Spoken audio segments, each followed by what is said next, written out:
Right disclaimer under Section 107 of the Copyright Act 1976. Allowance is made for fair use for purposes such as criticism, comment, news reporting, scholarship, and research. Fair use is a use permitted by copyright statute that might otherwise be infringing. Nonprofit, educational, or personal use tips the balance in favor of fair use.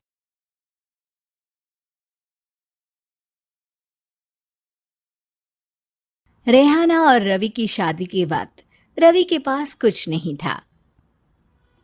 Rehana, तुमने मुझसे शादी करके एहसान किया है। मुझसे ज्यादा तो तुम कमाती हो।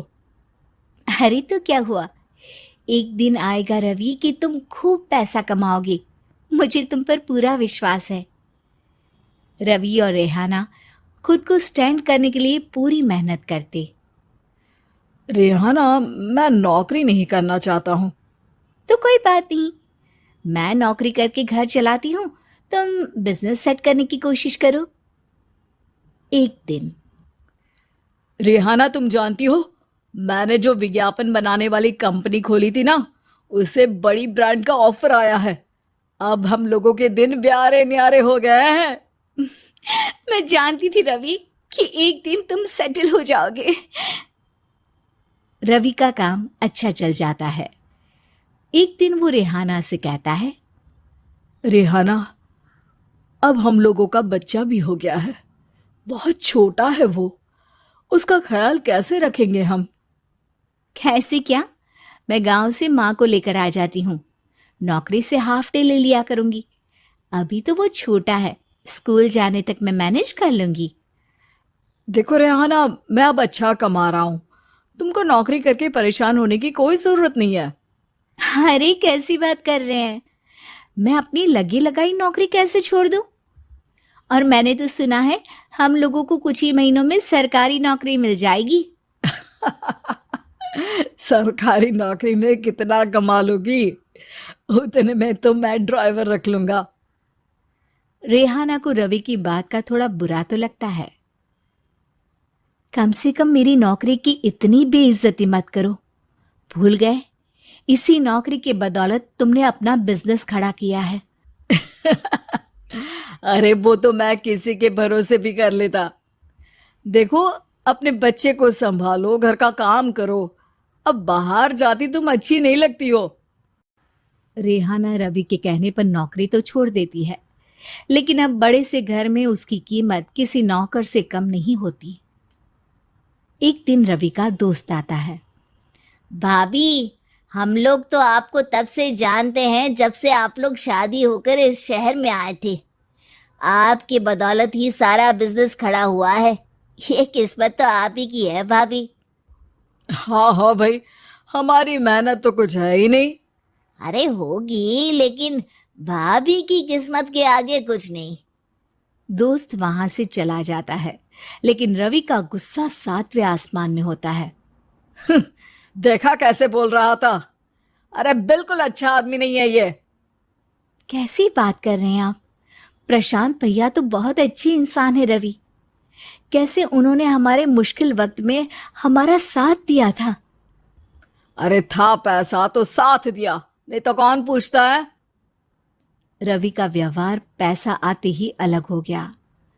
वो बंदे को बंदा नहीं समझता। घमंड से घिरे रवि ने तो एक दिन हद ही कर दी। रेहाना, मैं अब तुम्हारे साथ नहीं रह सकता हूं। क्या क्या बकवास कर रहे हो रवि? क्या कहना चाहते हो? और क्यों नहीं रह सकते तुम मेरे साथ? देखो, मुझे कोई और पसंद है और उसने साथ रहने पर बस यही शर्त रखी है कि मुझे तुम्हें तलाक देना होगा।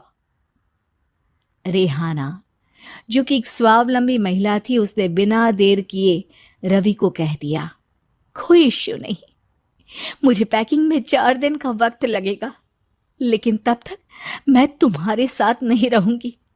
4 दिन के लिए तुम कहीं और शिफ्ट हो जाओ, मैं घर से निकलूंगी तो बता दूंगी। रवि घर छोड़कर चला जाता है। रेहाना को दुख होता है, वो रोती है, लेकिन व्यवहार से स्ट्रांग रेहाना को पति के वापस आने का और उसे सबक सिखाने का पूरा भरोसा था। फिर एक दिन, अरे शुशिका, कब शादी करोगी तुम मुझसे?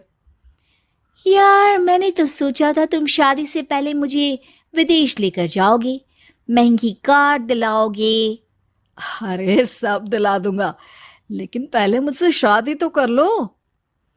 हाँ हाँ, क्यों नहीं। मैं कुछ दिनों के लिए अपने मम्मी पापा के पास जा रही हूँ और लोगों से अपनी शादी की बात करूंगी। अरे शुशिका, कैसे रहूंगा मैं तुम्हारे बिना। अब तो शादी ही होने वाली है हम लोगों की। शुशिका रवि को छोड़कर चली जाती है। रवि घर आता है, जहां रेहाना को ना पाकर उसे सब अजीब लगता है। घर तो रेहाना के बिना कुछ नहीं है, बच्चे की याद भी आ रही है। चलो एक वीडियो कॉल कर लेता हूँ। रवि रेहाना को वीडियो कॉल करता है, लेकिन रेहाना फोन नहीं उठाती। रात को सोते वक्त मन कर रहा है मुन्ने को गले लगा लूं। चलो कोई ना, शुशिका से शादी के बाद मेरे और भी बच्चे होंगे। अगले दिन रवि ऑफिस जाता है, जहां टीना खड़ी होती है। सर, आपने अपने नए ऐड के लिए मॉडल की रिक्वायरमेंट डाली थी ना, मैं उसी के लिए आई हूँ। रवि टीना को देखकर खुश हो जाता है। अब शादी हो गई है तुम्हारी?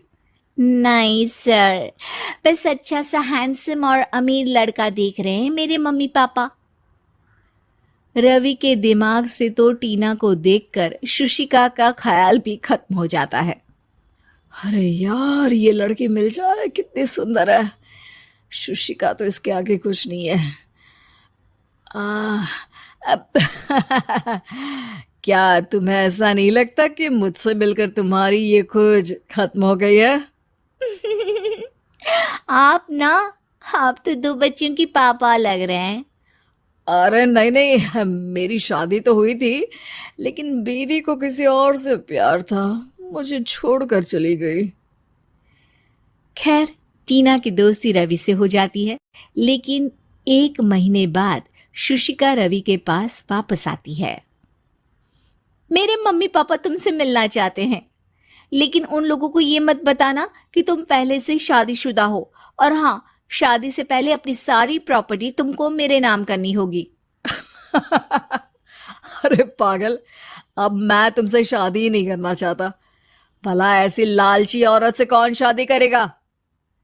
तभी वहां टीना आ जाती है। रवि, ये पागल सी औरत कौन है? देखो, तुमने ही कह दिया ना पागल, तो पागल ही है।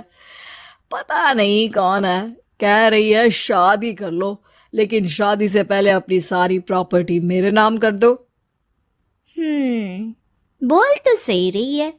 वैसे तुम जानती हो, मेरी एक सहेली है, उसके पति ने उसे पैसा आते ही छोड़ दिया, जबकि उसको खड़ा करने वाली ही मेरी सहेली थी। और मुझे भी भरोसा नहीं है। अगर मैं भी तुमसे शादी करूंगी तो तभी जब तुम मेरे नाम अपनी सारी प्रॉपर्टी कर दोगे। अरे हाँ हाँ, क्यों नहीं, बिल्कुल कर दूंगा।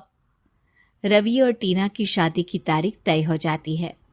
वो अपनी सारी प्रॉपर्टी के कागज लेकर शादी वाली जगह पर पहुंचता है, लेकिन वहां टीना आती नहीं।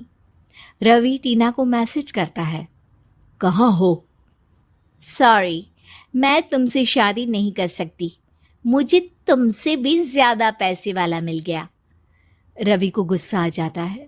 वो गुस्से से सारा डेकोरेशन तोड़ रहा होता है कि वहां रेहाना आ जाती है। सर, क्या हो गया?